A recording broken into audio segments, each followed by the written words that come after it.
Hello दोस्तों, अब मैं सुनाने वाली हूँ फाल्गुन शुक्ला एकादशी। फाल्गुन महीने में पड़ने वाली शुक्ला एकादशी की कथा। तो चलिए वीडियो शुरू करते हैं। धर्मराज ने कहा कि हे भगवान, अब आप हमें फाल्गुन शुक्ला एकादशी की कथा सुनाइए। भगवान ने कहा कि भारतवर्ष में पहले समय में चित्ररथ नाम का राजा राज्य करता था। उसके राज्य में प्रजा बहुत सुखी थी। कोई गरीब या दुखी नहीं था। न्यायपूर्वक शासन करने से सारी प्रजा राजा से प्रसन्न थी। राजा हर एकादशी को प्रजा के साथ विधि पूर्वक व्रत करता था, जिससे उसके राज्य में कभी अकाल नहीं पड़ा। किसी को दैहिक, दैविक एवं भौतिक क्लेश नहीं था। एक रात को जब राजा एकादशी व्रत का जागरण कर रहा था, तो एक शिकारी भूख प्यास से व्याकुल उधर आकर राजा एवं अन्य बड़े लोगों के साथ बैठ गया और एकादशी की कथा सुनने लगा। सवेरा होने पर सब अपने अपने घर को चले गए। शिकारी भी अपने घर चला गया।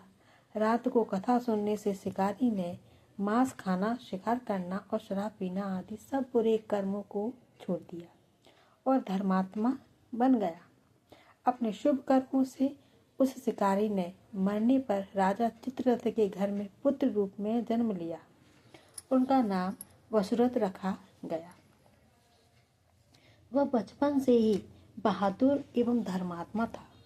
बड़ा होने पर चित्ररथ ने राज्य का भार अपने पुत्र वसुरथ को सौंप दिया। राजा वसुरथ एक दिन शिकार खेलने वन में गया।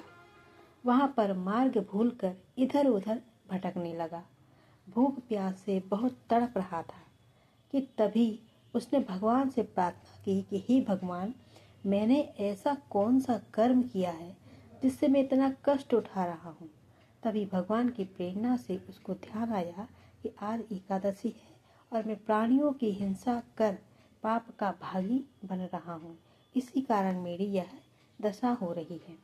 राजा ने भगवान से प्रार्थना की कि अब मैं किसी जीव की हिंसा नहीं करूँगा, शिकार भी नहीं खेलूँगा, नीचता से दूर रहते हुए धर्म का आचरण करूँगा, राज्य की प्रजा को धर्म के मार्ग पर चलाऊँगा। ऐसी प्रार्थना करने पर वह कुछ आगे बढ़ा तो उसने देखा कि पास ही एक झरना है। वहां जाकर उसने अपनी प्यास बुझाई और पेड़ की छाया में सो गया। थकावट के कारण उसे गहरी नींद आ गई। उसी समय उसका शत्रु म्लेच्छ राज्य का राजा अपने सैनिकों के साथ उधर आ गया। राजा को सोता देखकर उसने सोचा कि आज यह अकेला है, इसलिए इसे मारकर काम तमाम कर देना चाहिए। राजा वसुरथ तो देवी का इष्ट था। म्लेच्छ राजा वसुरथ को मारने के लिए जो ही आगे बढ़ा, त्यों ही देवी ने प्रकट होकर सब म्लेच्छ दुश्मनों का नाश कर दिया। राजा की नींद खुली। तब उसने देखा कि मेरे दुश्मन मरे पड़े हैं, इन्हें किसने मारा है।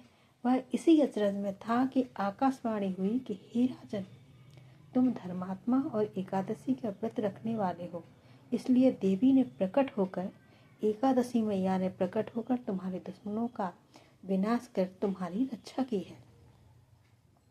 राजा यह जानकर न्याय और धर्म पूर्वक शासन करने लगा। इसलिए इस एकादशी का व्रत करने वालों की भगवान स्वतः ही रक्षा करते हैं। धर्मराज बोले कि हे भगवान, इस व्रत का क्या विधान है, सो बताइए। भगवान बोले कि आंवले के पेड़ के नीचे कलश स्थापित कर भगवान परशुराम की पूजा करनी चाहिए। धूप दीप आदि की अर्पित कर प्रार्थना करें कि हे भगवान, आप सब कष्टों को दूर कर कर सुख की वर्षा करने वाले हैं।